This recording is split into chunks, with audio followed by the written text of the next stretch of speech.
If the expectation was for a thrilling season full of twists and turns in 2025, what we saw in the last races was a fairly predictable film, and this has already begun to bother big people in the paddock.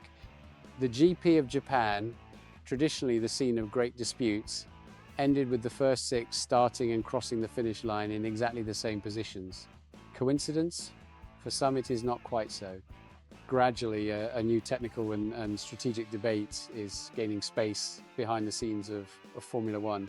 Are we heading for a championship where the qualifying session defines everything?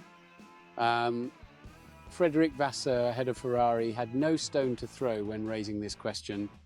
After another stage with few overtaking and with the cars lined up like in a bullet train, the Frenchman made a warning. It will probably be a classification championship. What Vasseur points to is based on the numbers. In 2024, there were 70 overruns less than in the previous year, even with more races on the calendar. And so far, in 2025, all the drivers who dropped out of pole position have won their respective races. Max Verstappen in Suzuka and Oscar Piastri in Shanghai were clear examples. They made flawless laps on Saturday and controlled the race from start to finish with relative ease on Sunday. Clean air has become the new gold of Formula One, said Vasseur.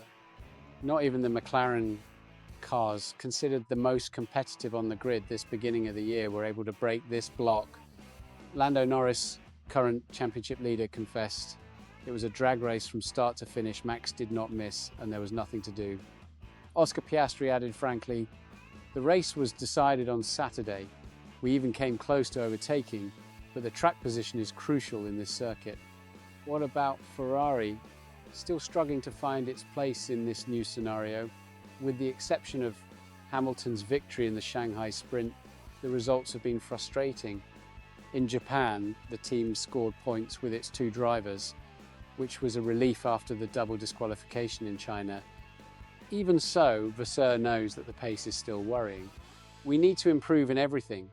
We have taken a small step forward in operational terms, but it is still not ideal for the start of the season, admitted the team's head, emphasizing that there are 21 races left on the calendar. The big question is, will Formula One be able to keep its promise of more exciting and open races? Or will the 2025 season be marked by absolute predictability, with Saturday positions practically sealing off Sunday results?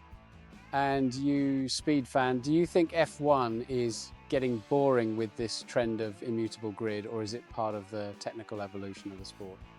Leave your opinion in the comments and do not forget to subscribe to the channel to continue receiving everything about the backstage reviews and controversies of Formula One.